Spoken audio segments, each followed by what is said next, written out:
Good day, erudites. This is Next Level Catch Ups 2.0, General Physics 1 Edition. This is Daniel Pasqua, your lecturer, and today we will be discussing Lesson 5, Projectile Motion. Hopya ka right there. Due to unforeseen circumstances, stuck kayo sa akin for today's lesson. Yeah. Yan, yan na, yan na. Galit na. Ayan na, galit na naman siya. Wala, sino ba kasi nag-away dito? Galit na naman to. Ayan na. Uy, wala ka bang ibang alam kundi magalit? Yan naman talaga yung kaya mong gawin, magalit na lang na. Gen P6 na naman. So, first things first muna. Kailan nyo ba to? Si Stephen Curry. Kaya to, si Tom Brady. Kaya to, si Tiger Woods. O kaya to, favorite ko to, si Oikawa. You know? His eyes are like...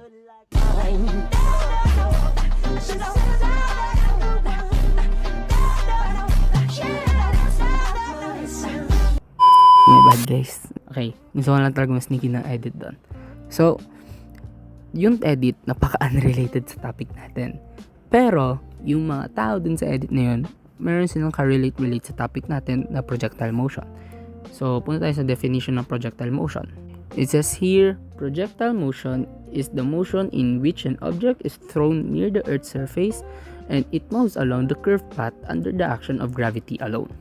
Basically lang, meaning nito is, yung projectile motion is the motion na parang merong horizontal motion and meron ding vertical motion. Meaning parang pinaghalo yung up and down and left and right. Okay? So, let's proceed sa examples. So, as you can see naman, in our first example, it is a guy throwing a basketball. Tulad ni Stephen Curry. And this is why yung mga characters kanina na nabanggit ko, may relation sa topic natin. Because the sport that they are playing involves some type of projectile motion. So, tulad nito sa basketball. Yung basketball is the projectile. Ngayon, pag sinut mo siya, yung motion o yung path na kinuha niya is what you call yung motion. And papunta dun sa ring. And dito naman sa second example natin, makikita natin, it's a girl na nag-golf. Tulad ni Tiger Woods. Pag swinging mo yung tawag doon. Pero pag swinging mo yung parang bat mo to that golf ball, yung golf ball magkakaroon siya ng curvature path din. 'Di ba? And meaning nun, yung golf ball mo is the projectile. And the path that it will take para makapunta dun sa kung saan man siya maglanding is in yung motion. Okay? So, let's proceed kung bakit ba parang may projectile motion dito, projectile motion doon. Yung common feature nila, okay? So, dun sa examples ko kanina, I put Stephen Curry, Tom Brady, Oikawa, tapos si Tiger Woods. So, nakita naman natin si Tiger Woods, pag swinging mo yung golf ball, kakaroon siya ng curvature path. Tulad din nito. Si basketball, papunta sa ring, may curve path. Si Oikawa, nag-set, may curve path. Nag-set siya to the spiker, may curve path. And itong post ng javelin na nilagay ko is the same ng ginagawa ng post pagtatapon na si Tom Brady. And ganoon din sa javelin. Sa javelin, pag nagtapon ka, may curve path. Sa football, pag nagtapon ka, may curve path. So, halata na kung ano yung magiging common feature nun, di ba? It's the curve path na nangyayari. So, ano tong curve path na to, di ba? This curve path is yung parabolic or yung parabola. So, in a projectile motion, all motion in the projectile motion is a parabolic curve. Now, this parabolic curve is hindi palaging buo. Baka may half parabolic curve, baka may mga 25% parabolic curve. Alright, so, di ba sabi natin na common feature ng mga projectile motion is its parabolic curve or yung parabola na shape. And yeah, kasi ito yung ideal motion ng projectile motion. Literal parabola siya. Parang yung sa protractor. Yan yung protractor. Okay. So, yung parts ng projectile motion is, alam naman natin, meron siyang theta, vi, vf, x, and y. Yun lang yung nagbago. Actually, pinaghalo lang. Walang nagbago. Yung VF, alam mo na yun. VI is initial velocity, VF is final velocity, theta is the angle na parang papunta siya, X is the range, and Y is the height. Ngayon, X is the range and yung covered distance or yung parang distance, yung displacement in the X level lang. X lang. Sa horizontal level lang. Y naman yung maximum height. Yan yung height mo. Okay? So, discuss natin yung mga parts. Parts of a projectile motion. VI or initial velocity. This can be VIX for horizontal velocity or VIY for vertical velocity. So, yung initial velocity natin, pwede mahati sa dalawa, pwede maging isa lang. Alright? Sa final velocity natin, same thing. Pwede mahati sa dalawa, pwede maging isa lang. Why? Kasi minsan natatanong mayroon situation na magsisimula ka ng initial velocity sa isang final velocity ng isang example. So, parang naghahalo-halo. Yeah? So, alam natin yung theta or the angle, then the x for the range, and yung distance covered in the horizontal, and the height, and yung peak height. Okay? Or any height. Basta height. Alright. So, there are key things to know in projectile motion. Okay, so number 1, tulad dun sa ibang motion, air resistance, we do not care about air resistance. Okay, so next is dadagdag natin is yung curvature of the earth, we do not care.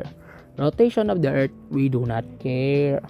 Then the acceleration due to gravity is constant, yun lang. So ibig sabihin, our acceleration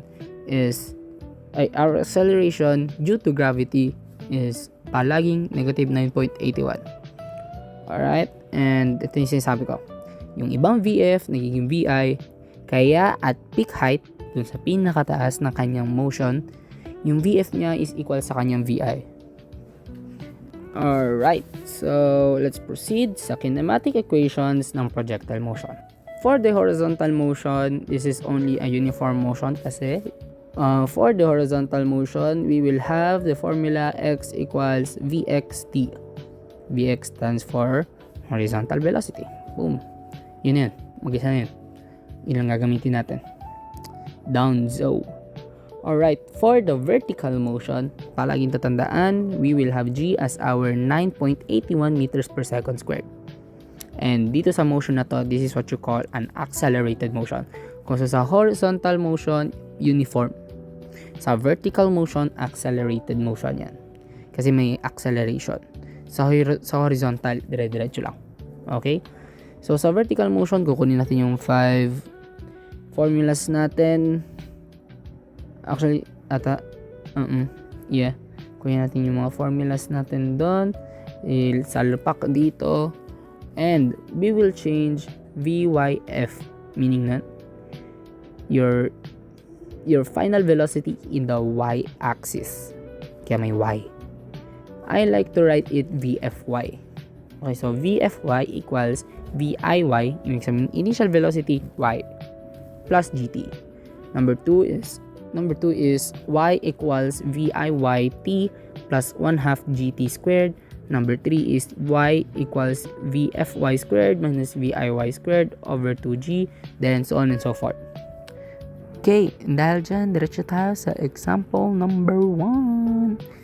Yeah. Okay, so example number 1 is Bogue. If you want to solve, pause mo na kagad, screenshot nyo, solve nyo na, then play nyo na lang ulit yung video kapag na-solve nyo na para malaman nyo na yung sagot. Alright, so, cue the cutscene. A guy who's terrified of skydiving takes his courage and jumps out of a small airplane, flying at an altitude of 1,200 meters above the ground. He pushes off with a speed of 40 meters at an angle of 45 degrees above the horizontal relative to the plane. Ignoring air resistance, find the maximum height above the ground, the total time of flight before he hits the ground, and how far horizontally from the jump he lands, and his velocity vector at the moment he reaches maximum height, and the acceleration vector at maximum height.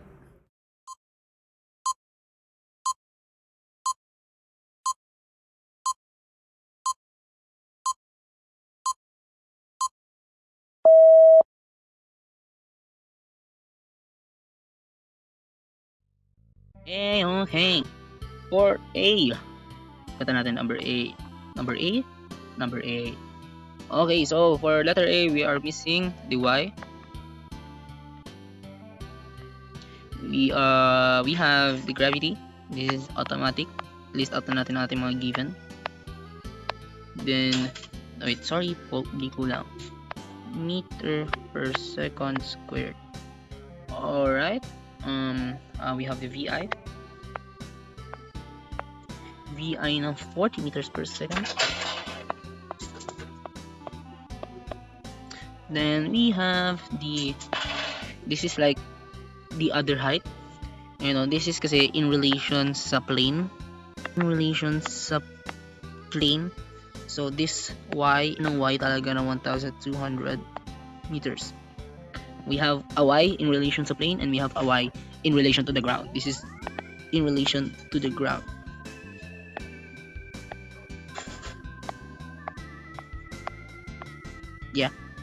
Yeah, okay, agree.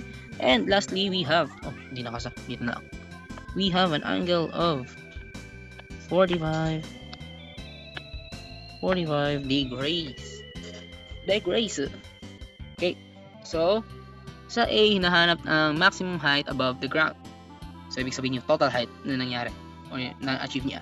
So, first things first is for us to use, or to get the height, gusto ko kunin ang ating VIX and VIF.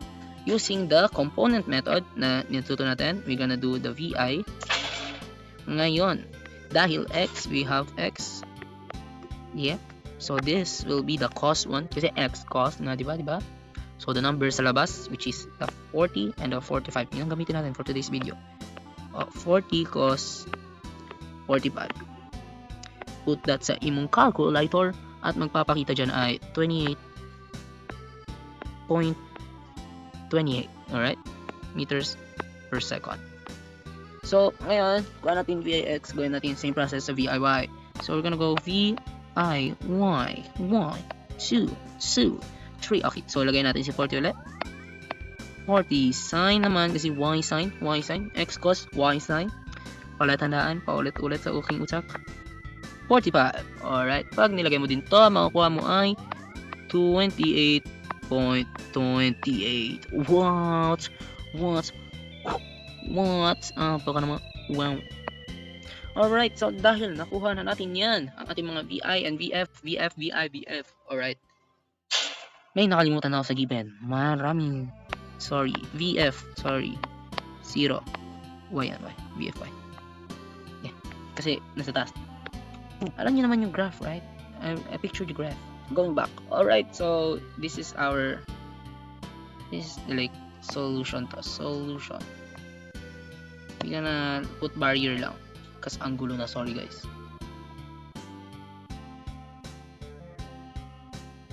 Hinto ako magsulat in real life. Malantay. Alright. So, we can find yung ating Y na all in all na. Okay? Since we have this VIPX. So, this is VI. I'm just gonna go like box it. Lahat ng makuha ang relevant sagot kasi mas mabilis ko nakikita.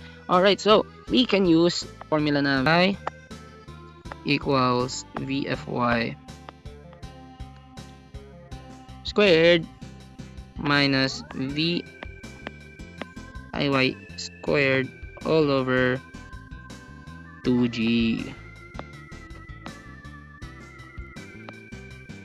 Alright, so we can substitute VFY.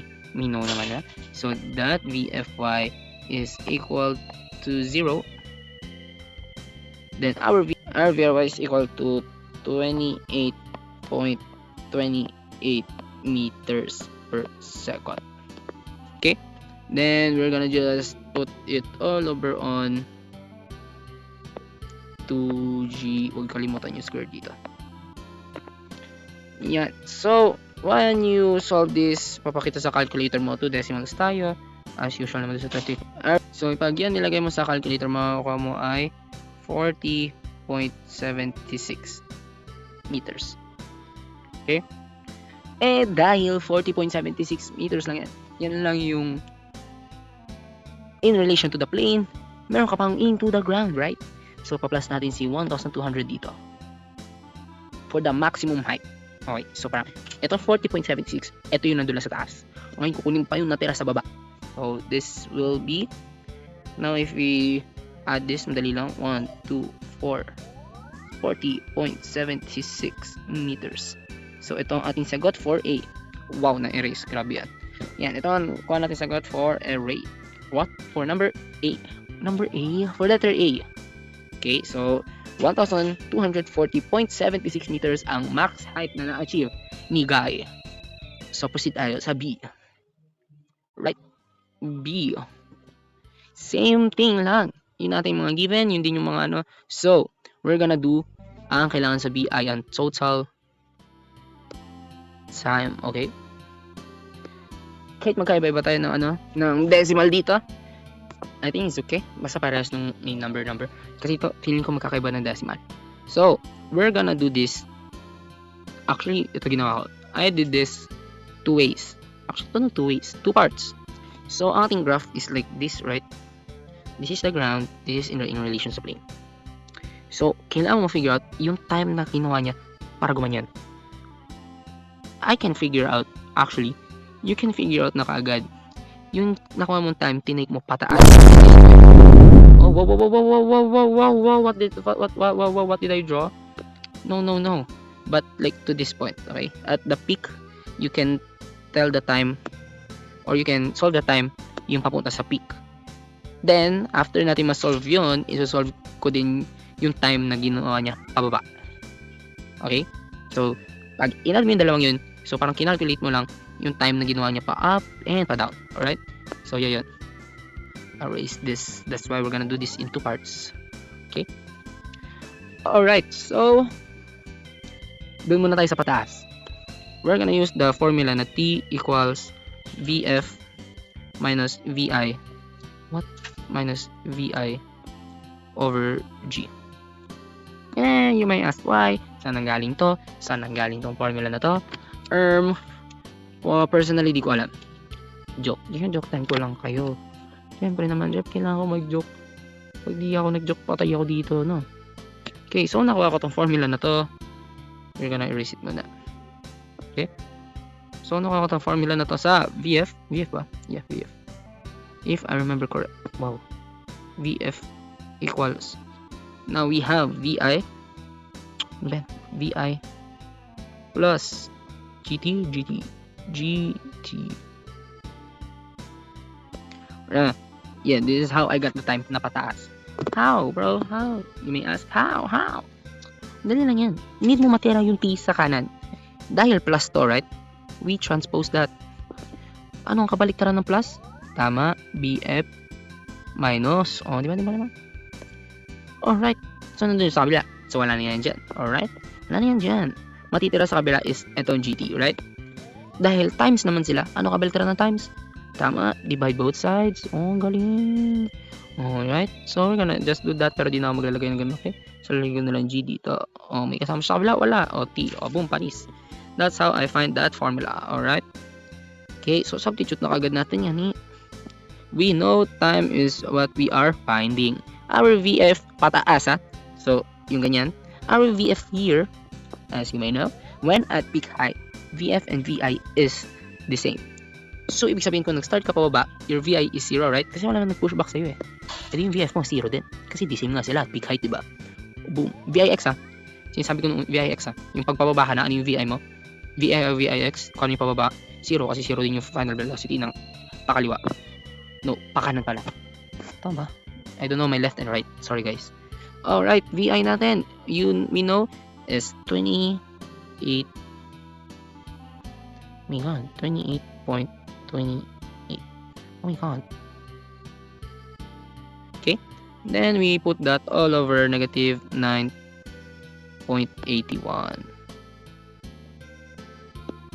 So, pag times yan, ay divide yan, you will get the answer of 2.2 decimals tayo, 88 seconds.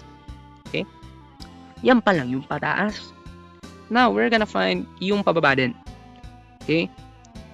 So, what I'm going to use na formula is this. Let me write it down very fast.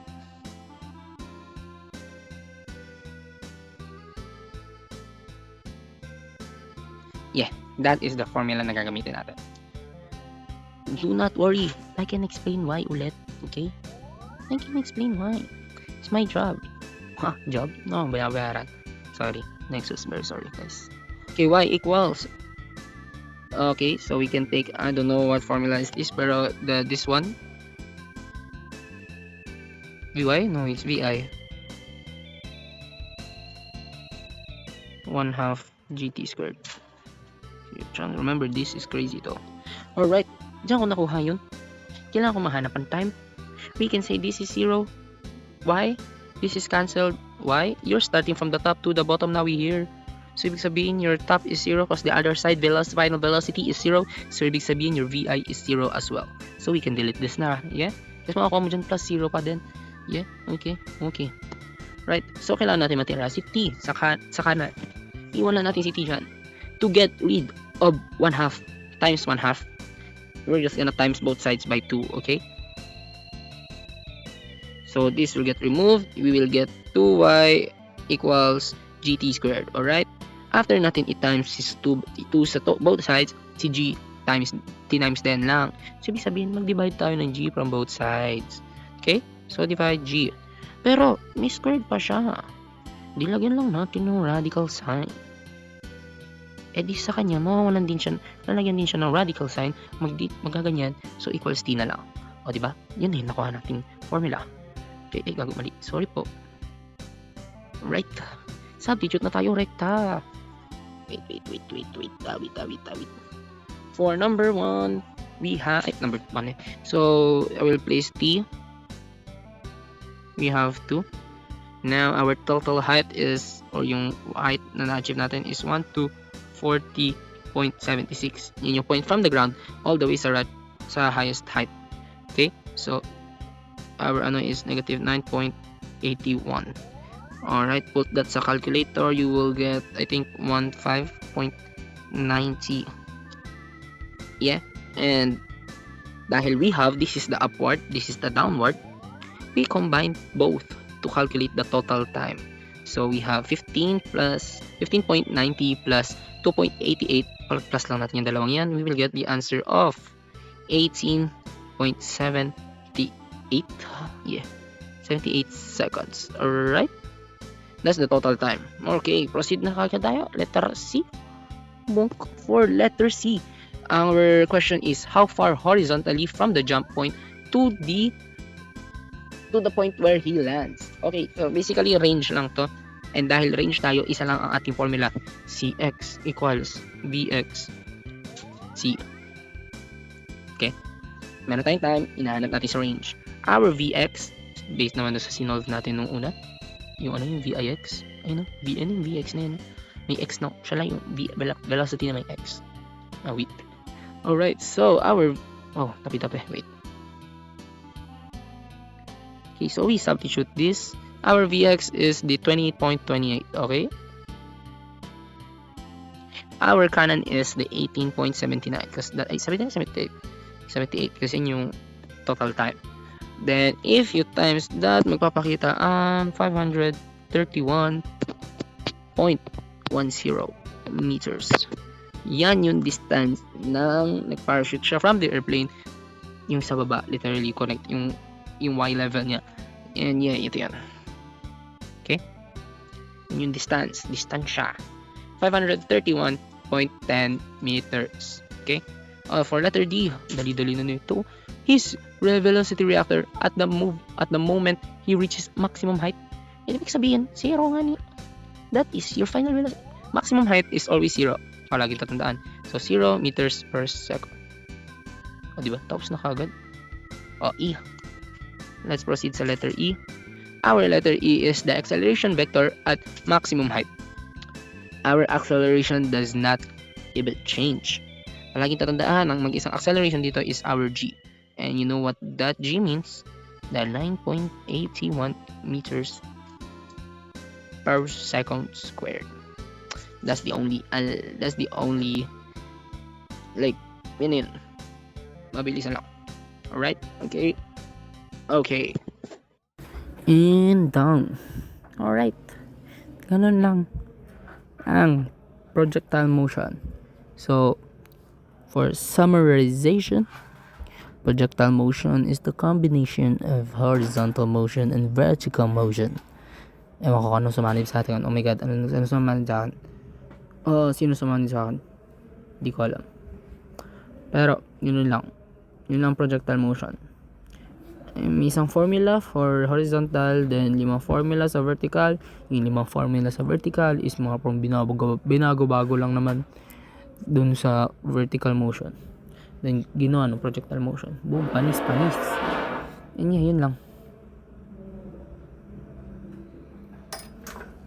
Bye.